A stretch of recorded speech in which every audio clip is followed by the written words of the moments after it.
타이탄의 도구들 파트 2. 로드리게즈 리스트. 영화 데스페라도의 감독 로버트 로드리게즈는 영화 감독이자 각본가, 촬영 감독이다. 영화판에는 로드리게즈 리스트라는 말이 있다. 이것은 그가 영화 엘 마리아치를 만들 때 탄생했다. 그는 자신이 가지고 있는 것들의 리스트를 확인했다. 친구의 목장에서 촬영을 했고, 그 친구 카를로스의 사촌이 운영하던 술집에서도 촬영을 했고, 심지어 카를로스의 다른 사촌이 가지고 있던 버스에서도 촬영했으며 그에게도 영화에 포함시켰다. 자신의 지인들이 가지고 있는 것들을 위주로 영화를 촬영하느라 시나리오도 바꾸었다. 그렇게 촬영한 영화는 선댄스 영화제에서 상까지 받게 되었다. 알리바바 그룹의 창업자인 마윈 회장은 이렇게 말했다. 우리 회사가 살아남을 수 있었던 이유는 세 가지다. 돈도 없고 기술도 없고 계획도 없었기 때문이다. 그래서 모두가 최대한 신중한 자세로 돈 없어도 실현 가능한 아이디어를 최대한 짜내려 노력했기 때문이다. 로버트는 모든 건 계획대로 되지 않을 때가 많기 때문에 우리가 안 되면 주어진 상황을 창의적으로 활용한다는 대안을 반드시 갖고 있어야 한다고 강조한다. 어떻게 하면 돈과 시간이 충분했을 때보다 더 나은 상황으로 바꿀 수 있는가를 계속 궁리할 줄 알아야 한다. 경쟁이 심한 곳으로만 들어갈 생각을 하기보다는 조금 더 크게 생각을 하면 경쟁이 덜 심한 곳이 보인다. 로버트 로드리게즈의 경우엔 텔레비전 방송 분야로 진출하고 싶어 했다. 그러나 방송에는 수많은 경쟁자들이 들어가려고 했기 때문에 그는 다른 길을 선택했다. 그는 방송에 들어가기보다는 방송 네트워크를 소유하려는 방향으로 생각을 바꾸었다. 인생을 바꾸는 클리셰. 셰이 칼은 가족의 일상을 찍어 올리는 유튜브를 시작했다. 유튜브에서 성공한 그는 자신의 노하우를 사업화했다. 개인 방송 창작자들에게 노하우를 전수해주고 수익의 일부를 수수료로 받는 방식이었다. 그리고 이 스튜디오는 2014년에 월트 디즈니에 10억 달러에 팔렸다. 5명의 아이를 키우는 평범한 30대 가장이 이렇게 성공한 비결은 무엇일까? 그는 문득 인생의 비밀은 클리셰라는 단어 뒤에 숨어 있다는 생각이 들었다고 한다. 건강하려면 채소를 많이 먹으라는 얘기를 많이 듣지만 우리는 그 말을 듣지 않는다. 그는 이렇게 아무도 거들떠보지 않는 클리셰의 힘에 새롭게 주목했고 그게 성공의 비결의 전부라고 말했다. 그가 새롭게 연구하고 있는 클리셰는 우리는 모두 죽는다이다. 죽음에 대한 철학자들의 글을 노트에 옮겨 적고 호스피스 병동을 방문하고 최근에 사망한 사람들의 자서전을 읽으며 새로운 사업을 구상하고 있다고 한다. 4000시간의 생각. 29살의 윌 매거스킬은 옥스포드 대학교 링컨 컬리지의 철학 교수이다. 그의 의견에 따르면 우리가 2시간의 점심시간에서 무엇을 먹을지 또는 어느 식당을 갈지 고르는데 5분 정도 걸린다. 95%의 시간을 어떻게 쓰는지를 생각하는데 5%의 시간을 할애한다. 이 5%의 비율을 우리 인생에 적용해보자. 점심 식사 시간보다 더 중요한 우리 인생에서 일을 하는 시간을 따져보면 우리는 대략 평생 8만 시간을 일하는 데 쓴다. 이 8만 시간의 5%는 4000시간이다. 내가 앞으로 어떤 일을 할지 그리고 내 삶의 목적이 무엇인지를 생각하는데 4000시간 정도를 쓰는 것은 충분히 타당하다. 4000시간은 대략 2년에 해당한다. 앞만 보고 정신없이 달려가지만 말고 잠시 쉬면서 가고 있는 방향이 맞는지를 생각하는 시간을 가져봐야 한다. 집중력을 키우는데 유용한 도구. 매주 수백만 명에게 삶의 따뜻한 행복과 사랑, 가치를 이메일로 보내주는 마리아 포포바는 머릿속이 복잡하게 헝클어져 있고 질이 멸렬하며 진도가 잘 나가지 않을 때는 무조건 몇 줄이든 글을 써나가라고 조언한다. 와이어드의 창업자 케빈 켈리도 이렇게 말한 바 있다. 나는 생각을 얻기 위해 글을 쓴다. 글을 쓰다 보면 아이디어가 나온다. 막상 글을 쓰기 시작하면 아무런 생각도 나지 않는다. 하지만 정말로 글을 먼저 쓰기 시작하면 생각이 거기서 나온다. 쓰기를 강조하는 또 다른 사람은 영화 감독이자 코미디언이며 영화배우로 활동하는 마이크 버비글리아가 있다. 그는 다른 사람과의 약속처럼 자신과의 약속도 종이에 쓰고 또한 명확하게 시각화해서 실행력을 높이는 방법을 사용하고 있다. 머릿속으로만 생각하거나 휴대폰 알림 메시지로 만들지 말고 손으로 직접 쓴 쪽지를 자신에게 주라고 말한다. 마이크 또한 일기를 쓰라는 것이다. 그러나 일반적으로 남들이 쓰는 방식이 아니라 나만의 호흡으로 쓰라고 한다. 성공을 위해 참고해야 할 것. 지난 20년간 가장 중요한 음악 프로듀서로 평가받는 릭 루비는 큰 성공을 거두고 싶다면 변하지 않는 입맛을 찾아야 한다고 말한다. 너무 맵다고 불평하는 사람들을 위해 물을 타면 안 된다. 매운맛에 열광하는 사람들에게 어필해야 한다. 경쟁자가 아니라 위대한 영감을 활용해야 한다. 더 좋은 노래를 만들려면 미술관에 가서 수백 년을 사랑받은 그림을 봐야 한다. 불멸의 소설을 읽고 지금 봐도 전혀 촌스럽지 않은 영화를 보고 인류가 위안과 평화를 얻어온 시를 읽어야 한다. 그러면 우리는 경쟁자 따위는 넘볼 수 없는 거인이 될 것이다. 시각화의 생활화. 좋은 일이라도 단지 머릿속에만 저장해두면 3개월을 가지 못한다. 많은 타이탄들의 성공의 비결은 한마디로 시각화이다. 긍정적인 일이든 부정적인 일이든 시각화해서 정리하면, 즉 종이의 생각을 글로 써서 정리하면 현명한 해결책과 효과적인 방법들을 더 많이 얻을 수 있다. 하루하루 작고 소박한 멋진 일들, 감사한 일들을 정립해 나가는 연습을 하다 보면 엄청나게 좋은 일들이 우리를 찾아올 것이다. 차별화를 얻는 방법. 하버드 대학교에서 수리물리학 박사학위를 받고 옥스퍼드 대학교 수학교수를 지낸 에릭 와인스타인은 금융 컨설팅 기업인 틸 캐피탈의 전무이사로 일한다. 에릭은 좋은 아이디어를 떠올리려면 사람들이 절대 말하거나 생각할 수 없는 것이 무엇인지를 질문하라고 한다. 이런 발상으로 탄생한 것은 다양하다.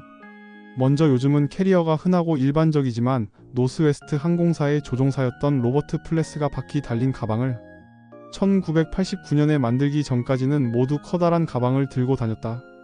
또한 1952년 일본 탁구 대표팀이었던 사토 히로지가 라켓에 스펀지를 대기 시작한 후로 라켓에 스펀지를 붙인 라켓이 표준이 되었다. 그리고 높이뛰기에서 모두 앞으로 뛸 때 왜 등으로 발을 넘지 않을까를 고민한 딕 포스버리에 의해 배면뛰기가 탄생했다. 그리고 이제는 모든 선수들이 배면뛰기를 한다. 이런 놀라운 것을 만들기 위해 우리는 다수가 합의와 의견 조율을 거쳐 만들어낸 것들 중에서 형편없는 것들을 골라봐야 한다. 많은 혁신이 바로 여기서 탄생한다. 스타트업 투자자이며 구직자 플랫폼의 CEO인 나발 라비칸트는 성공하기 위해서 자신을 중심으로 두고 세상을 바라보라고 조언한다. 성공하고 싶다면 자신보다 더 성공한 사람들과 어울려야 하고, 행복하고 싶다면 자신보다 덜 성공한 사람들과 어울리라고 말한다. 그는 자신의 경험에서 얻은 조언으로 행복해지고 싶다면 행복하다고 친구들에게 말하고 다니라고 말한다. 그러면 그 말이 사실이라는 걸 보여주지 않으면 안 되는 상황을 만나게 될 것이라고 한다. 변하지 않는 우직함. 글렌 백은 30대의 알코올 중독으로 인생의 바닥을 살다가 다시 재기하여 2014년에 9천만 달러의 수입을 기록하며 유명해진 라디오 DJ이다. 그는 방송에서 자신의 어두웠던 과거를 솔직하게 밝혔고 그 이후로 더 많은 지지와 응원을 받게 되었다. 세상은 임의적인 각본으로 꾸며져 있고 사람들은 그런 꾸며진 것이 아닌 진실한 모습에 열광한다. 우리는 다른 사람처럼 행동하지 말고 우리의 진정한 모습으로 살아가야 한다. 빠르게 변하는 시대에서 가장 소중하고 값진 것은 변하지 않는 것이다. 시대의 흐름에 따라 달라지지 않고 종교가 다르거나 같거나 신념이 다르거나 같거나에 상관없이 상대를 똑같이 존중해야 한다. 감정 바라보기. 임상심리학 박사인 타라 브렉은 서양의 대표적인 불교 사상 및 명상 전문가이다. 그녀가 쓴 책 받아들임에는 저자가 가장 좋아하는 마라에게 차 대접하기라는 섹션이 있다. 푸따가 깨달음을 얻은 아침 마왕 마라가 몹시 낙담하여 도망쳤지만 곧 반격을 꾀한다. 푸따가 인도 전역에서 깊은 존경을 받게 되었을 때조차도 마라는 예기치 못한 모습으로 계속 나타났다. 스승을 헌신적으로 살폈던 푸따의 제자.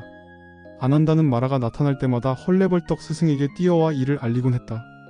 그러면 푸따는 마라를 호통치거나 쫓아내는 대신 마라여 내가 너를 본다라고 말하며 그를 조용히 맞이해 드렸다. 귀한 손님으로 모시기라도 하듯 마라에게 방석을 권하고 차가 채워진 찻잔 2개를 그들 사이에 놓인 낮은 탁자에 내려놓은 다음에 푸따는 자기 자리에 앉았다. 마라는 잠시 동안 앉아있다가 가곤 했다. 오늘날 우리에게도 다양한 얼굴의 마라가 찾아온다. 환영의 인사를 건네며 따뜻한 차를 대접하라. 그를 정면으로 바라보며 친절로 감싸 안아라. 그러면 우리는 마라의 구체적인 실체를 발견할 수 있다. 마라는 곧 우리 자신이다. 온갖 좋지 않은 감정들은 모두 내 일부이다. 내려놓기. 디로딩이란 말을 아는가? 디로딩이란 본래 근력 운동이나 경기를 위한 훈련에 사용되는 개념인데 타이탄들은 다양한 분야에서 디로딩의 가치를 활용하고 있다. 일에서 잠시 물러나 컨디션을 조절하고 회복하는 행동을 디로딩이라고 할 수 있다. 타이탄들이 매일 간단한 일기를 쓰고 차를 마시고 명상을 하는 것이 바로 디로딩의 예이다. 디로딩의 시간을 얼마로 정할지는 개인의 자유다. 중요한 것은 디로딩 시간을 실제로 갖는 것이다. 우리를 성공으로 이끈 가장 훌륭한 질문은 타인의 목표에 따르는 삶에서 벗어나려면 어떻게 해야 하는가이다. 그 질문에 대한 대답은 의도적으로 확보한 여유의 시간이 찾아줄 것이다. 3장 세상에서 가장 건강한 사람들의 비밀. 론다 퍼시빌 패트릭 박사는 세인트 주드 아동병원에서 암과 미토콘드리아 성대사, 세포 소명 등을 집중 연구했다. 패트릭 박사는 온열요법을 추천한다. 온열요법은 성장 호르몬의 수치를 높이고 지구력을 대폭 향상시킨다. 섭씨 80도에서 20분간 사우나를 하고 30분 동안 열을 식힌 뒤 다시 20분간 사우나를 하면 성장 호르몬의 수치가 기준치보다 2배로 증가한다고 그는 설명한다. 그러나 섭씨 100도의 건열 사우나에 15분 있다가 30분 동안 열을 식히고 다시 사우나를 15분 하면 성장 호르몬이 기준치의 5배가 증가한다. 사우나를 마치고 두어 시간은 이 성장 호르몬의 효과가 지속된다. 반면에 극한 추위에 강한 아이스맨으로 불리는 빔 호프는 찬물 샤워를 추천한다. 빔 호프 외에 많은 타이탄들이 찬물 샤워를 도구로 활용한다. 찬물 샤워는 운동 후에 하는 것이 특히 효과적이고 온열요법과 교대로 반복하면 금상첨화다. 생각을 쉬게 하기. 세계적인 게임 프로듀서이자 디자이너인 제인 맥고니걸 박사는 정신 건강을 위해 상상력을 펼치는 시간을 갖는 습관을 들이라고 조언한다. 우리가 매일 정신적으로 지치는 이유는 너무 이성적으로 살아가려고 노력하기 때문이다. 우리에게 창의적인 생각이 필요한 이유는 정신을 쉬게 해주기 위해서이다. 만화가이며 에세이 작가인 팀 크라이더 역시 아무것도 하지 않는 즐거움을 갖기를 추천한다. 한가하고 느린, 그래서 하찮은 사람들로 받아들여졌던 사람들이 열심히 일하는 사람들보다 위대한 아이디어와 발명, 명작을 더 탄생시켰을지도 모른다. 살펴본 것처럼 이 책에는 성공한, 현명한 그리고 건강한 타이탄들이 인생을 살아가는 지혜들을 담고 있다. 이 책의 맨 뒤에는 부록으로 건강한 타이탄들이 건강을 유지하기 위해 먹고 있는 식이요법을 설명하고 있다. 케톤을 생성하도록 도와주는 키토제닉 식단과 단식을 설명하고, 부록 2편에서는 그림을 보고 따라할 수 있게 그림과 운동 방법을 설명하고 있다. 거의 모든 페이지에 밑줄을 치며 읽게 되는 책이다. 책에서 얘기한 대로 성공하고 싶다면 성공한 사람의 글이나 책을 읽어야 한다. 그런 의미에서 이 책은 그렇게 성공을 이룬 사람들의 노하우를 쉽게 배울 수 있는 좋은 책이다. 많은 사람들이 읽어보면 좋겠다.